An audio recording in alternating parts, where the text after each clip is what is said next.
আন্তর্জাতিক খ্যাতিসম্পন্ন জ্যোতিষ শ্রী মহামতি চাণক্য ঠাকুর ভক্তদের কল্যাণার্থে গত মঙ্গলবার শুক্লাপক্ষের নবমী তিথিতে কামাখ্যারূপিণী দক্ষিণা কালী মা ভবতারিণীর আরাধনায় ব্রতী হলেন। তিনি জানালেন, জগতের মঙ্গল কামনায় গত 40 বছর ধরে তিনি এই পুজো করে চলেছেন। তার কামাখ্যা গুরুর নির্দেশে এই দিনটি তিনি বেছে নিয়েছেন। নিষ্ঠা, ভক্তি, শ্রদ্ধা দিয়ে এই দিনে দক্ষিণা কালী মাকে ডাকলে না চাইতেই মা তার মঙ্গল করেন।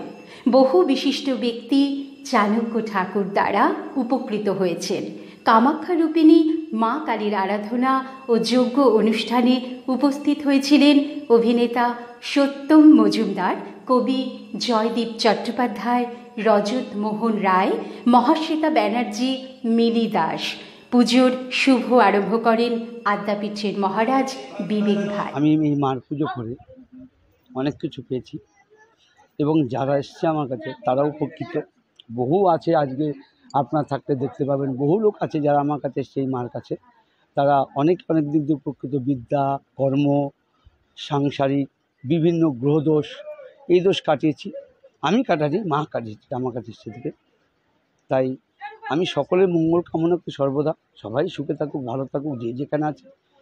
এবং তন্ত্রে কথা বলে, জ্যোতিষ কথা বলে, পৌরোহিত কথা বলে। তন্ত্র সঠিকভাবে করলে যা যা দ্রব্য লাগে, সময়, ক্ষণ, বার, নক্ষত্র, তিথি দেখে যদি করা যায়, মানে 100% না, 1,000,000% তন্ত্রে কথা বলে। যেরকম বহু উদাহরণ আমার কাছে আছে। আজকে আপনারা আসবেন, দেখবেন বহু লোক আছে আমার কাছে, শিষ্য আছে, আমার ভক্ত আছে, বা যারা আমার কাছে গুরু হিসেবে আমাকে দীক্ষা দিচ্ছে, তাদের কাছে জানতে পারবেন ঘুরে ঘুরে জিজ্ঞেস করলে যে তারা কী উপকার পেয়েছে। আমি নিজেকে বড় বলে তো লাভ নেই, যারা কাজ পেয়েছে আমার কাছে তাদেরকে জিজ্ঞেস করে পারবেন যে তারা উপকার পেয়েছে কিনা। আর আমি এই দিনটা বেছে নিয়েছি কারণ আমার গুরু নিজেই আসছেন কামাখ্যার থেকে পুজো করতে। তাই কি বলবো, মাথায় কোনো কাজ করছে না আমার। এটা আমার বাবার স্বপ্নের সাধনা ছিল যে ঘোড়ায় করে এনে বাবা মাকে পুজো করবে। আজকের দিনে আমার বাবা মা আশীর্বাদ, আমার বন্ধু বান্ধব, পাড়া প্রতিবেশী, ভক্ত সবার সহযোগিতাতে আজকে করতে পারছি, নেমেছি করব। এবং যতদিন বেঁচে থাকবো আমার যত ভক্ত শিষ্য আছে বা বন্ধু বান্ধব আছে, সকলের মঙ্গল কামনার সাথে কাজ করবো, যাতে তারা সুখে থাকে, ভালো থাকে। আর কি বলবো আপনাদেরকে। এরকম একটা দিন, এরকম এই দিনটাকে বেছে নিলেন কেন? এটা আমার গুরুর নির্দেশ।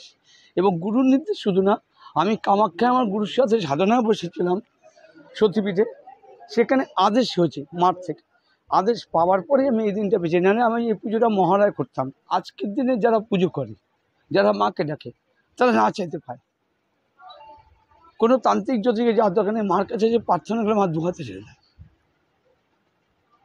সাধারণ মানুষ করলেও একই। অবশ্যই শুধু নিষ্ঠা, ভক্তি, শ্রদ্ধা লাগে।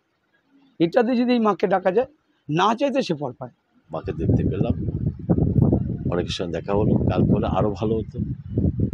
তাই আমি বলি, মায়ের কাছে বলি, মা আমাদের সকলকে ভালো রাখ। আগে যখন ছোট ছিলাম শুধু বলতাম আমাকে ভালো রাখে। একটু বড় হওয়ার পরে, মানে বয়স বড় হওয়ার পর, এখনও ছোটো আছি, তখন বুঝি না আমি শুধু ভালো থাকলে ভালো হবে না, সকলে ভালো থাকলে পরে আমরা সকলে ভালো থাকবো। তাই সকলকে আমার কি বলবো, মায়ের আশীর্বাদ জানাতে বলছি। আর মায়ের কাছে এটুকুই বলি, মা সকলকে ভালো রাখে।